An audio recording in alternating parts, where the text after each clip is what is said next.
Welcome to another episode of our SaaS Stories podcast. I'm your host, Ash, and this is a show where I interview proven founders and industry experts who share their stories, strategies, and insights to help you build, launch, and grow your SaaS business.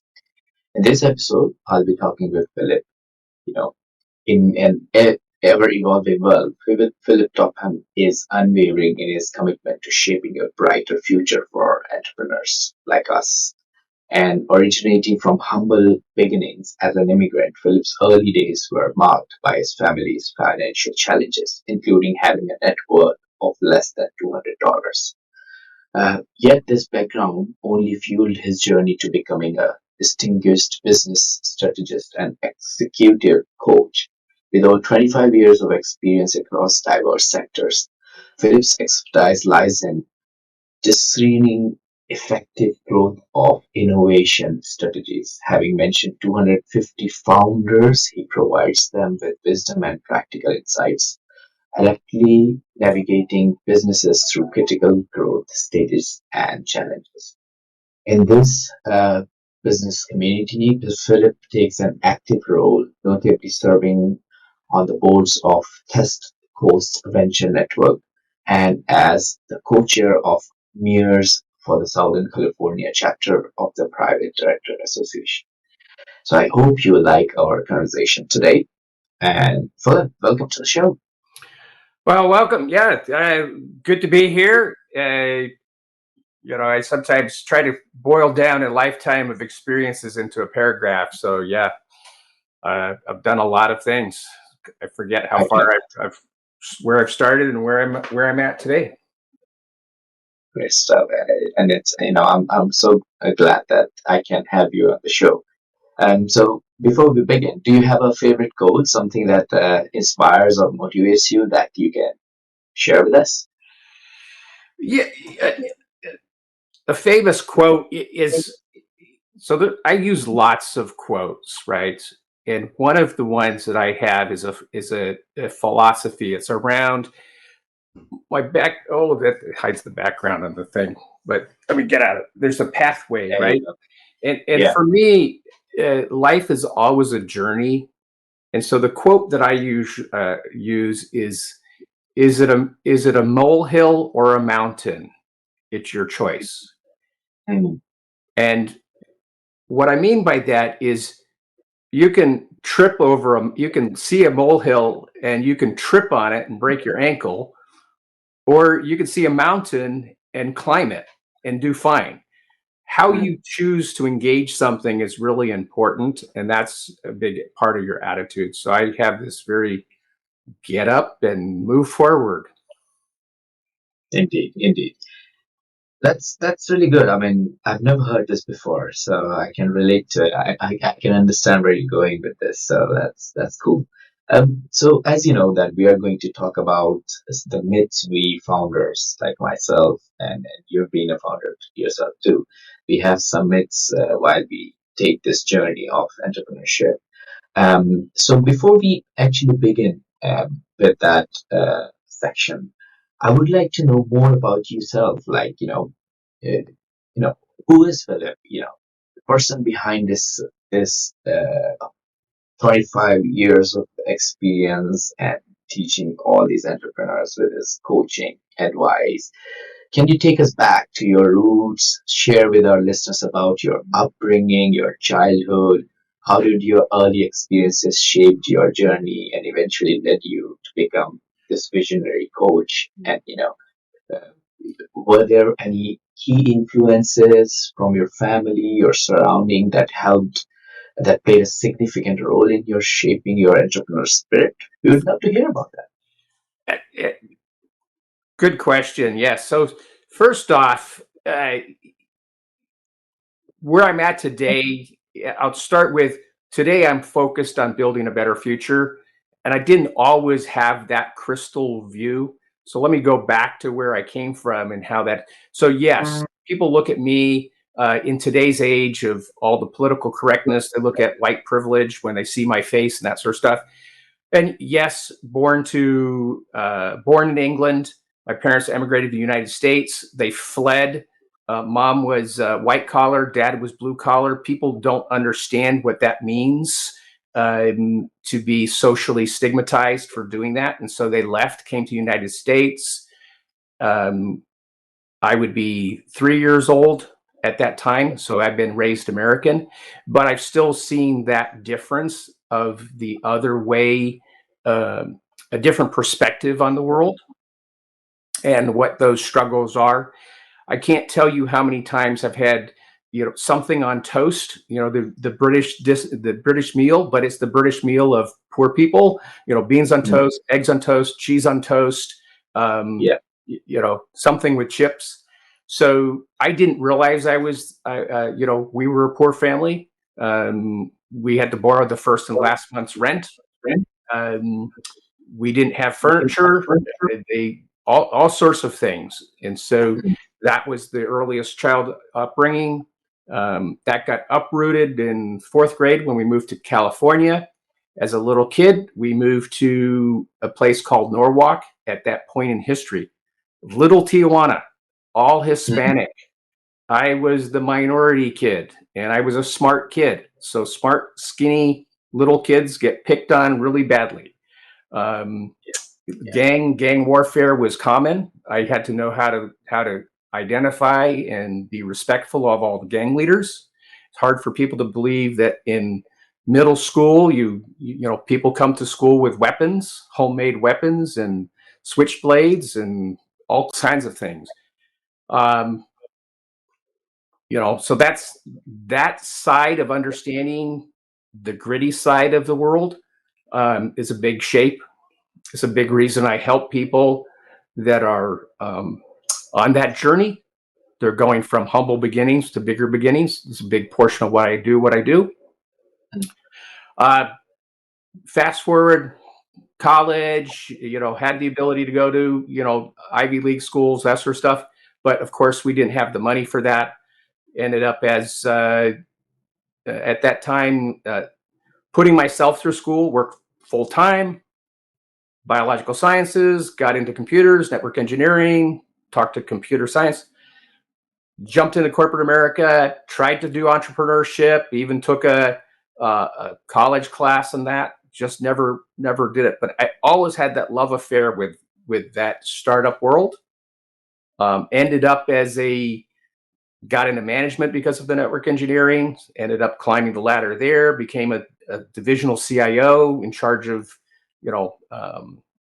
millions of dollars of budgets for $1 billion company. Then healthcare company. Got basically recruited to a healthcare company that got a $20 million VC funding to try to become the next WebMD. mhm, Tremendous, so again, all of these things just sort of shaped the way I looked at funding and how did doctors, I could tell you a story that would curl your hair, what people do with 20 million, they burn through it. Then a startup CTO, building a new industry in pharmaceutical market research, not having the money. And that was a blessing. Not having money, I learned how mm, not to spend it like a drunken sailor. If I'd had money, I probably would have run down a blind alley really fast and wasted a mm, bunch of money. But not having it let me build something that changed the industry. 2 years ago, that company finally got sold for, 8 figures, over 26 million. So that was pretty nice to see that exit after a long time, mm. from Wow. zero. So that was good. But I'm the founder that got very little out of it. I got some small equity from another deal, but it wasn't the majority shareholder. Tiny percentage of that. You know, 5 figure, kind of thing. And then hanging Wow. around the universities. I real talking to other as I was doing my own startup in food label regulations. I was listening to advisors and I kind of got pissed at all the investors. And that's a big portion of what I do, right? How And many of you, how many of people like, if you've gone up to an investor and they say, come back when you have, you're laughing, right? Come back when you have an MVP. Come back when you have traction. Come back when you have revenues, right? You're laughing. yeah, the number of pitches we do, and then comeback van comes every time. Yeah. Uh, we desperately wait not to hear this word. you know. And Uh, it just pissed me off. I call that the Silicon Valley, get lost. yeah, yeah, yeah. And I when I see investors, I tell them, you're being an idiot. You're hurting Mm, yourself. Tell me your investment thesis. I invest in this industry when companies are this size. When you've done this, come give me first shot. If they would just do that, they would be much more helpful for startup founders. That's the first thing that pisses me off. That I When I got into the coaching, why I got into it. And I got into it because I saw in this part of the world, I'm in Orange County, California. It's one of the richest counties in the United States, but my children cannot live here because it's too expensive, mm, right? And all the companies that come, they start here and they leave and go to San Francisco. mm. So that was another part, right? This how do you build a better ecosystem? So that's a little bit of why I do. We could go on, and but Yeah, yeah, yeah. No, and it's all interesting to be honest. This is the challenges founders currently facing right now. So let's get cracking with it. One of the so as we are discussing about the myths, one of the primary questions I've been asked during the interviews from other founders is, when should I start raising money? When should I go to investors? When what are the checklists, or is there a checklist which I need to check before even approaching an investor? How do you look at this question? yes, it's fundamental. I believe how to raise money must be the most frequently typed Google, YouTube question. And there's Yeah. lots of people telling you how to raise money, the pitch deck, and all that. So I wind back a little bit and ask people what's their intentionality for their business. Mm, Once you understand the intentionality, what business do they intend to build, and what does it look like in 5 years, then you can unwind that answer a little bit.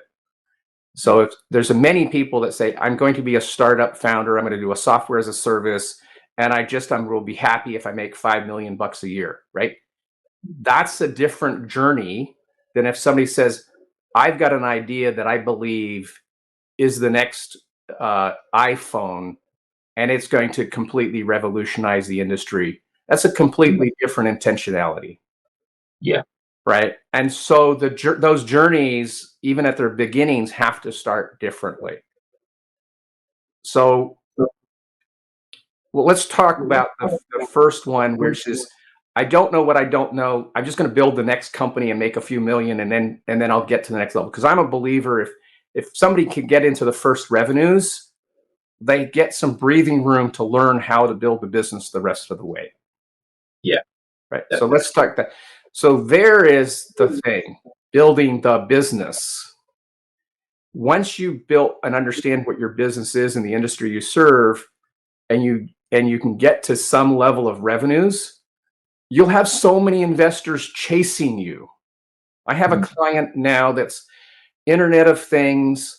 They built it to a million and a half. They went to their first national conference, debuting at a national conference with a partnership of a national company. They suddenly got 10 or 15 investors knocking on their door, right? mm, That changed the entire conversation. And it didn't have to be a lot of revenue. It might seem like the first million's a huge number. Actually, the first million's hard. The second million's harder. mm, Um, so they got tons of investors.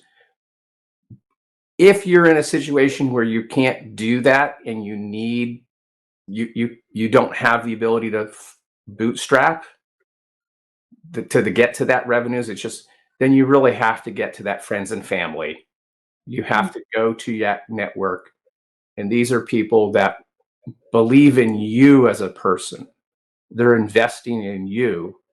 If they give you money, they're like giving you money to go to college. They're giving you money to go to the business school and learn how to build a business. Mm. That type of person invests very differently. Yeah. And I understand that if you don't have an idea which brings money into the door from the day one, and there are multiple solo founders like that, like some developers, some people who already know how to use no code solutions to create something which brings money into the door from the day one. What is so the next myth I would like to bust with you is, should a solo founder wait to generate enough traction for the startup to be $1 million ARR? Or should the founder approach the investors from day one? How does they look at it from Yeah. a generating revenue perspective? So there's, first off, that's a beautiful question, in that it's one that isn't asked enough. And Mm. it's dependent upon each founder and what their personal ability, a lot of their mental state, their mental health. Like, do they have a good support network, or they don't have a good support network? How do they make those decisions? Too many founders go around asking everybody else, what do you think I should do? What do you think I should do?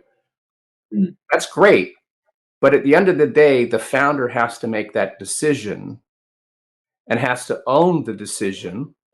And it could be a terrible decision that fails, and then they got to figure out, back to the mountains or molehills, pick themselves up, get to the next level, Mm. right? Because building your business is like running. And I can't remember which podcast episode, but I interviewed a gentleman um,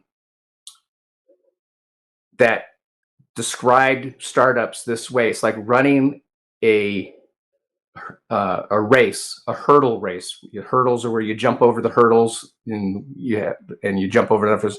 So it's running a race. If you jump over the hurdle, you've eliminated the competition. Mm. You've made it one step further, and other people will give up because they haven't jumped over the hurdles. So back to your question, when do you get funding? It is so personal. You have to have that deep conversation with yourself and know why you're choosing to do something and what you're gaining and what you're giving up in doing so. And Yeah. you need to have a conversation with an advisor that has you, the founder, at heart. You can't have that conversation with an investor. You can't have that conversation with your significant other. You can't have that with an armchair quarterback. You can't play chess that way. You just have to have somebody that, you have to do the work, walk on the beach, get in a quiet space, and know what's right for you. Yeah. Yeah. You need a mentor or a guide in order to direct you in the right direction and shape your journey in a way that you can achieve the Yeah. best. And it could be a professor or somebody, but it's a professor that has your personal interest at heart, Mm. right? Mm. Yeah. Great. And another myth I've been I experienced among the conversations we have with founders is, how do I evaluate the potential of my startup idea? This is unrelated with product market fit, or it is not. It might be close to how it is going to perform. The startup's going to perform in next 5 or 6 years, 10 years. But having this question in the mind, is it like kind of dangerous for a founder to have this question? How do you feel about it? Uh, no, I think so it sort of goes back to the other question of the other side of funding, right? There's certain types of things that we know will happen, right? We know when electric vehicles first started, it wasn't a case of I would say at some point when the global warming or whatever, electric vehicles suddenly became conscious that they will happen, right? Electric vehicles will happen. So if you have an idea that will happen, right? You're seeing the ground, the waters rise in the bathtub, and it's going to happen.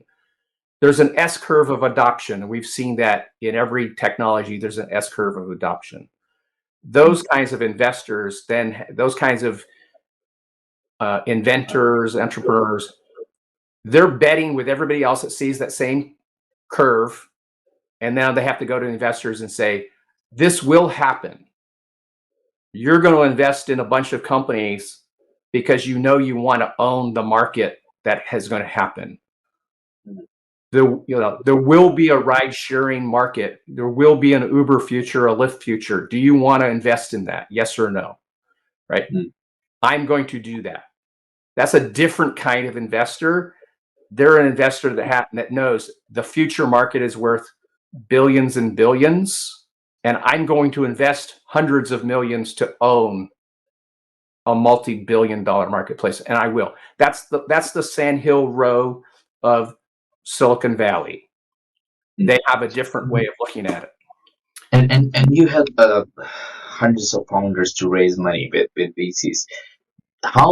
What is the percentage distribution among the investors who invest into ideas, like there's unicorn ideas, compared to investors who invest into execution and kind of like when you have the MVP in the market and you're already making money?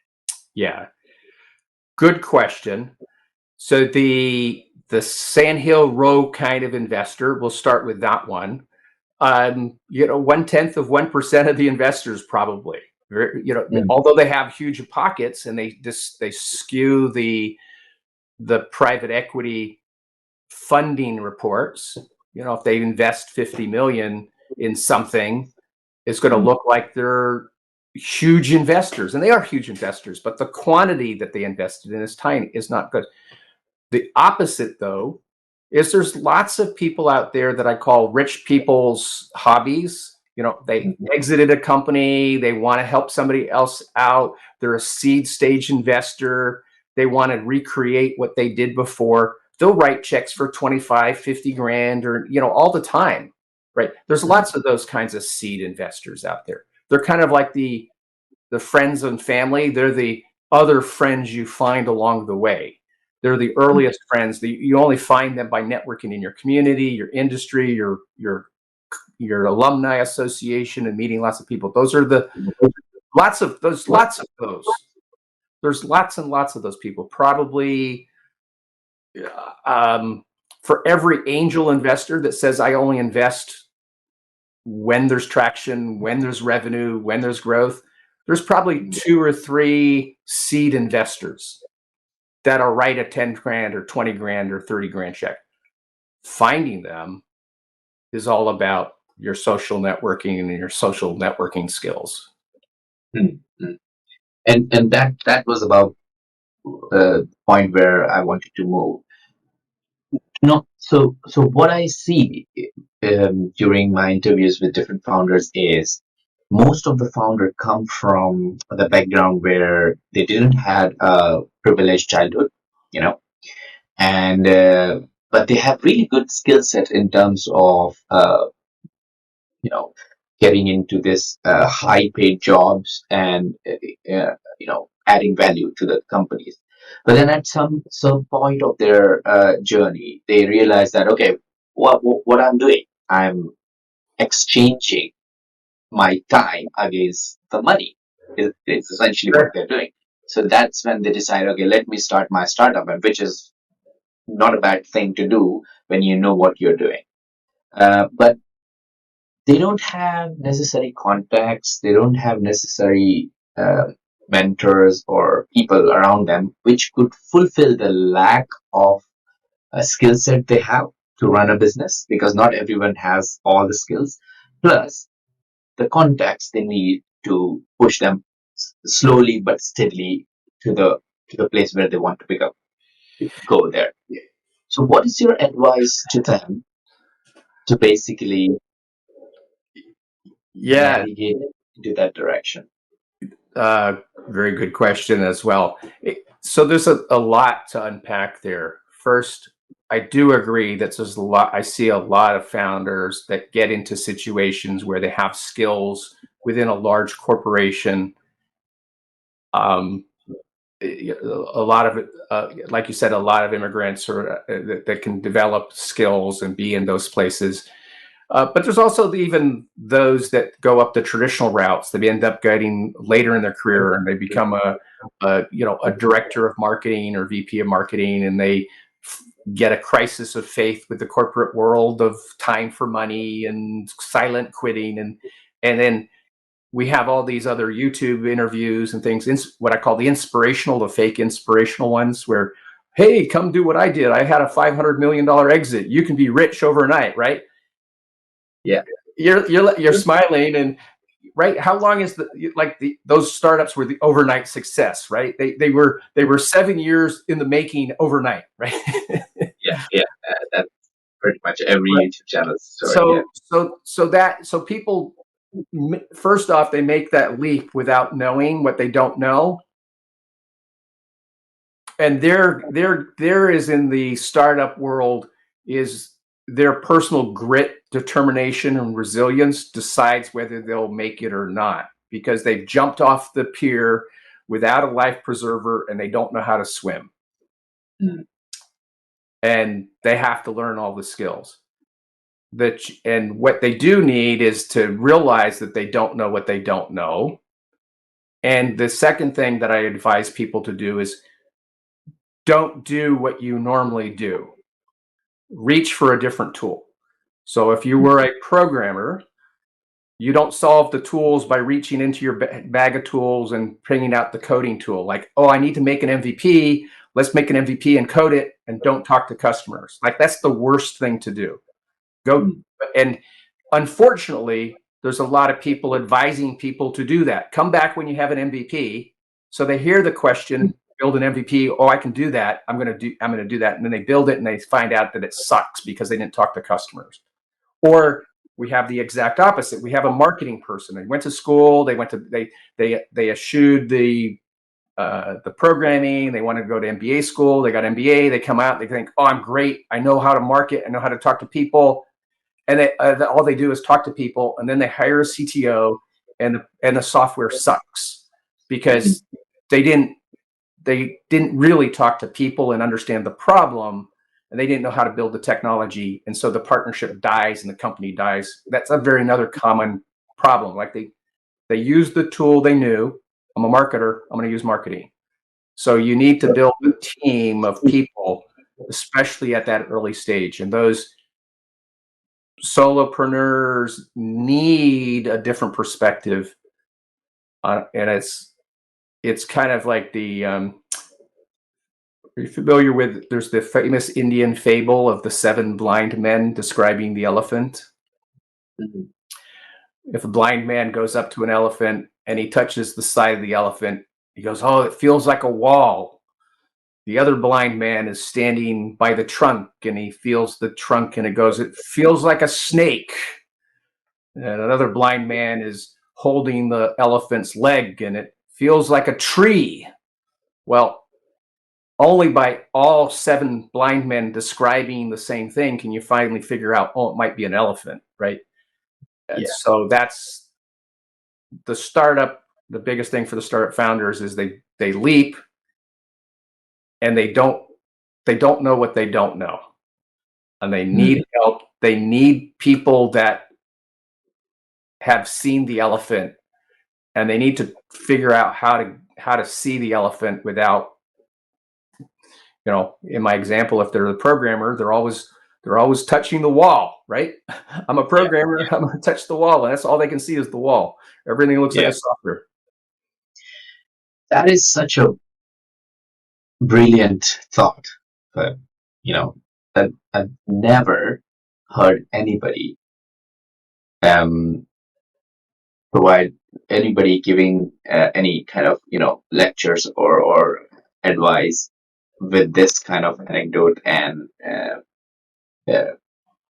examples. So based on this, then, how does a founder know what help he needs, what skill set he needs? For example, taking, the hypothesis, a programmer, a solo founder, they might be good in sales too, but how do they know what are the different pillars of a successful startup, so that they know, okay, I have this, but I don't have this, and I don't have this. Yeah. Yes.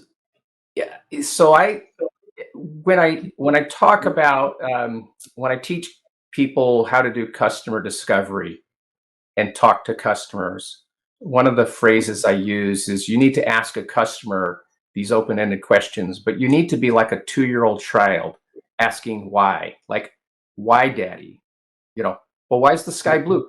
What? Well, Mm, because of the, but why, daddy? You ask why questions to the point of being borderline obnoxious, right? That's what you do when you do customer discovery. The same skill of being that toddler, that inquisitive, being inquisitive founder, founders don't give themselves enough grace and time and permission to just learn and ask those questions and synthesize it and put it together. mm, There's just, in my mind, too many people telling you run, and you haven't even learned how to crawl and toddle. You don't even mm, know, like when I say the word investor, like I guarantee you, if you're listening and you're a new founder and I say the word investor, there's somebody in your head, you're thinking about something, and you have a very solar, belief of what an investor looks like. And I'm going to tell you, for the word investor, the 8 billion people, or almost 8 billion people we have on the planet, are investors of something. Even if they have no money, they invest their time in something. They mm, invest their time in education. They may invest their time looking for food. They may invest their time on doing a startup. So the word investor is overused, and it needs to figure out for you, the founder, what does it mean for you? Where are you personally going to invest your time? How are you going to invest your time? How are you going to make those sort of decisions? And that biggest struggle, we just don't give us enough time and grace on that intentionality and learning those raw skills. It's yeah. just, yeah, that's, Mm. That gives a lot of food to my brain to think. And I think one of the questions I would personally like to ask you is, how do I balance my passion and the logic? You know, like, I'm passionate about starting something as a startup, right? But there has to be some sort of logic behind starting up that business, isn't it? And it's very difficult to balance this both things for a founder, because a founder is like, oh, that's a brilliant idea. It's going to become a unicorn in next 3 minutes, you know. And you start working on it, and as you said, that if you're a programmer, you do the MVP. Maybe if you're a marketer, you start marketing about it, and potentially you might hit a jackpot also. But how do you actually balance that? yeah. So again, it is dependent upon each person's, what their personal situation is. I always advise people, make sure you have your basic needs, your food, your shelter, cover that first. Mm, Don't quit your job. just to go jump off the pier. You know, think about it. You know, those are, if you're, some people do that and they sink or swim. That's their incredibly high risk tolerance. Most people don't have that level of risk tolerance. They're somewhere less than that. So I generally advise really understand your risk tolerance first off, and then always feed yourself first. You know, literally feed yourself first. Second, feed your soul first. Like if that's your passion, don't just go to the work and do the drudgery. You know, you know, in your spare time, do the extra thing you really love doing and learn how to do it better, and spend the time at the networking events, spend the time on the YouTube, on the videos, and learning and reading and policy and talking to customers. But always spend time on yourself. And even when founders get their business going, that's probably the biggest issue I see, is that chief everything officer. I'm going to work 60, 70, 80 hours. I'm going to work on the weekends. And then suddenly, you know, their friends are gone. You know, they have no social life. They're barely, you know, their health is suffering because they're not getting to the gym. You know, so you can have your vision, but you really have to think about it as a life's journey. It's a 6 or 7 year marathon race. It's not a sprint. It's, you know, now, and and the other thing is, you know, again, on this path, my philosophy is you know, you have to be happy enough to get up every day for the next 6 years and work on the problem at a steady pace, jumping hurdles and eliminating competition. If you have that, then you have what it takes.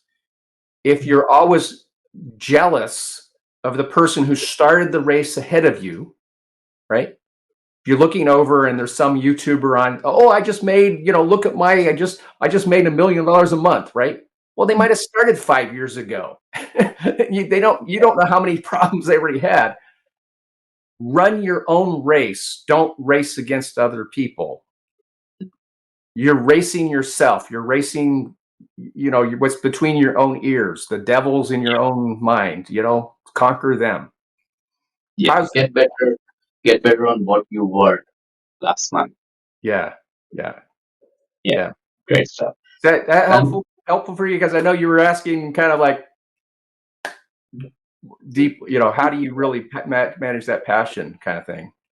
yeah. No, definitely. And this is what people don't talk normally. You know, they talk about, oh, which platform I should use to generate leads, and what tools should I use to go and grab investor attention. You know, that's something which you can learn from various tools available. What you can't learn is this deep dive inside you. This is what you have to figure out yourself, and that's why I thought I'll ask you these questions.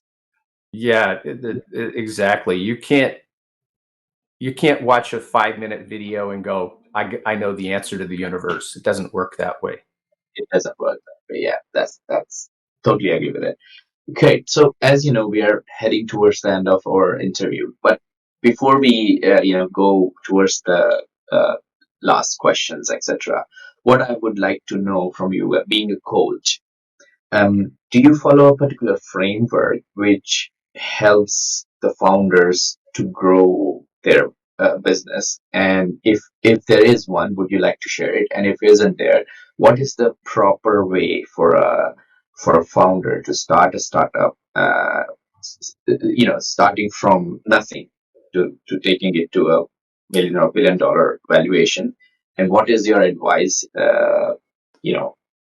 To take it step by step. Yes. So, yes, I do follow a framework. I even developed my own framework called FAST. Mm-hmm. And very, very flippantly, FAST stands for two things. Focus accelerates your startup. Picking a framework accelerates your startup. So I don't really care what framework a person uses, but Mhm. frameworks exist because somebody else has figured out that they really help you structure a lot of your thinking. So pick a framework, use it, learn it, and master it, and then you'll be able to understand how all the other frameworks use. So in my practice, I let people use their own frameworks and help them religiously sort of follow their framework, but develop the critical skills to ask the questions about it. Like, is this framework good for me? Like, am I Mm. blindly following? What questions should I ask?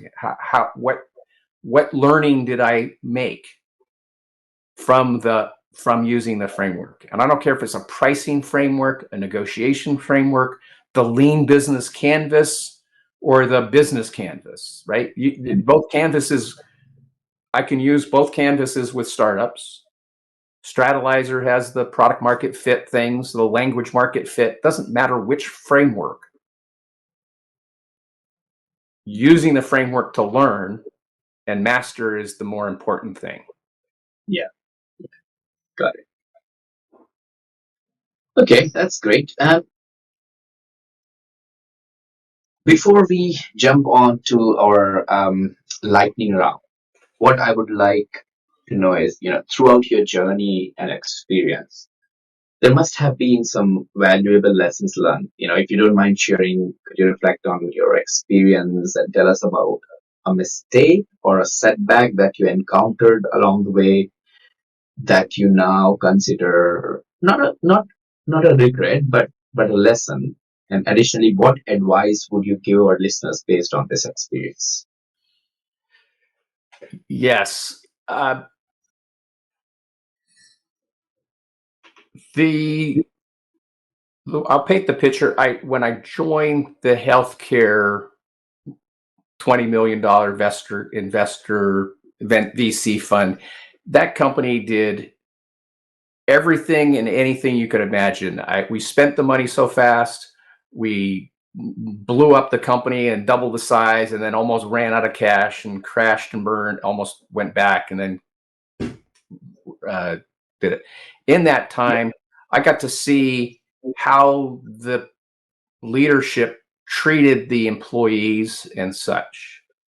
Mm. And that to me was an incredible lesson, right? They treated the people as widgets and as widgets and cogs in the wheel. That's kind of a lot of the reason the silent quitting's happening these days. And a big thing for me personally that I think is bad. And I ended up leaving that company rather than continue. The ethics didn't align with what I was wanting to do. I ended up going into a startup that was using um, trying to understand social influence of key scientific leaders. What that meant was I had to learn how to read everything about social networks, social network analytics, communities, relationships, very strategic things about six degrees of separation, the Kevin Bacon thing, the small work, all these stuffs, and really helped me understand the world is incredibly connected. It's kind of why my logo has the dots connecting things to people, right? Those is my belief that we're entering a new world order of all this AI changes and things. Those companies that can master the human relationships will super succeed. And let me tell you why. If a company has its people, its processes, its tools and technology, and then the management or data to manage all those four things, Mhm. if all of the AI comes to pass, it's going to be 1/10 the price, 10 times the performance, right? And nowhere, so all my technology is going to change, all my processes are going to change, how I'm going to manage is going to change. But guess what? The people, I'm stuck with them because we just don't change fast enough. As Mm. individuals, I can't keep up with it, Mm. right? But guess what? We are an incredibly adaptive, resilient species that are at our heart social and connected. If we can master that connections between people and treat people really well, I believe that new startup that's coming up there could be 100 times more productive, but they're super focused on connecting, keeping connected, and they can be resilient and adaptable going forward. And that means beyond just the profits of the company, it's the profits to the community that they belong into. So that's my learnings. And that's why I say I try to focus on building a better future, because I truly believe any of the technology is worthless unless we value the people and the connections and build it for us and everybody, not just the Yeah, plutocrats, right? yeah, definitely. I mean, look at any unicorn right now. They're all working or they're all adding value to peoples and communities. YouTube, Instagram, Facebook. These are just the social network, but even others. Uber, community of people with taxis and using taxis, all these kind of products, So I do agree that, human element is very important when it comes to building Yeah. startups. Great stuff. I'm enjoying this conversation so much, Philip, that I want to go and go continue because we are limited with time. So we have to wrap up now. But so we're gonna go into the lightning round now. I have got 6 quick fire questions for you. So just answer them as quickly as you can. Yeah. Yep. Uh, so what's one of the best pieces of business advice you have received? The uh, do what's right. You know, know to manage up, manage sideways, manage down, manage all around. Pick what you're good at and focus on it. Wise, very wise. Was that your mentor who advised this, or? He didn't say it so succinctly, but that's what I took away from it. Yes. Yeah. What book would you recommend to our audience and why? I like Jim Collins wrote Good to Great, but I like his other book, Beyond Entrepreneurship 2.0. And I like it because he wrote it 15 years ago. And in version 2.0, he kept the text the same and said, this is what I've learned in 15 years. Tremendously valuable to have that that perspective on what he's learned about entrepreneurship. Fantastic book.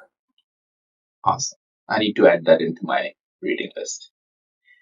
What one attribute or characteristic in your mind of a successful founder? The most successful thing is knowing themselves, is knowing what their zone of genius, what their strength is, knowing that their greatest strength is their greatest weakness, and getting others to help them with their greatest weakness. Yeah, very well. What's your favorite personal productivity tool or habit? I have been on a lifelong mission to find a second brain, personal knowledge management system. I have used OneNote, Evernote, a ton of different things. These days, I am using LogSeq. It is a open source, uh, private first, my own data, to just put in notes that I can then find and reference notes and get back and search what I've already discovered. That's nice. I've never heard about it, but I'm gonna search it now. Um, what's a new or a crazy business idea you would love to pursue if you had time and money? Crazy. Oh boy, I hadn't, I purposely didn't think about the questions. I know you provided them, but I wanted not to. The craziest idea, if I had time, would probably be how to build the personal submarine so that the world can explore the oceans. Hmm, that's interesting. I've never, I've always spoke about going to Antarctica with my friends and family, but I've never thought that, well, you can still discover some places under the ocean. Okay, last question. What's an interesting or fun fact about you that most people don't know? Most people don't know that I jumped out of a perfectly good airplane just to see what it would feel like. Really? That must be really, really adventurous. Yeah, so back in my 20s, a friend of mine decided we were going to go skydiving. Found a little place out here in California that took you up. You do a 2 hour class, and then I did a tandem jump. So, in 2 hours you can do a tandem jump. If you want to jump by yourself, it's like 10 hours, and I just didn't have the time. Yeah. But I did that. My friend chickened out, but I did do that. It was a blast. I would do it again. In fact, I think maybe I have to maybe I should just make that as a bucket list at 80. When I'm 80, I'll do that again. Oh, wow. That's awesome. Great. Philip, it's been amazing. Thank you so much for joining me and sharing your story, unpacking the last years of building this whole coaching space for other founders. And, I would love to catch up with you again if time permits. If people want to check out Savvy Founder, what's the best way to do it? Yeah. So uh, probably the easiest way, www.thesavvyfounder.com. Mhm. That site is not up today, but it is up in about a week. Otherwise, LinkedIn, Philip Topham, Topham. Find me on LinkedIn. And then my private website is www.philiptopham.com. All my podcasts are on that website, 61 episodes, all on startups, all for early stage founders, pre-success, somebody that might have been to a second grader, fifth grader is God. So there are all those podcasts there. Angel investors, VCs, other founders in B2B and B2C, business to business, business consumer. Perfect. Definitely. And yeah, let's connect on LinkedIn and share all this knowledge with our audience. So, please, thank you so much for joining us today and sharing your inspiring journey and the impactful work you're doing. It's been an absolute pleasure having you on SaaS Stories podcast. Thank you very much, Ash. It's been a pleasure to be able to get the word out, and I hope in some small measures it helps somebody somewhere. Thank you. A uh, uh, wishing you all the best in your personal and business lives. Thank you. Thank you all for tuning into our episode of our SaaS Stories podcast. I hope you found our conversation with Philip insightful and inspiring. If you're a founder or an industry expert interested in sharing your story on SaaS Stories podcast, please don't hesitate to reach out. Simply email me at ash@artcircles.com and let's connect for a potential interview opportunity. If you enjoyed this episode, make sure you subscribe to our podcast and stay updated on future interviews with proven founders and industry experts. We have a lineup of incredible guests and valuable insights coming your way. Stay inspired, stay motivated, and keep building.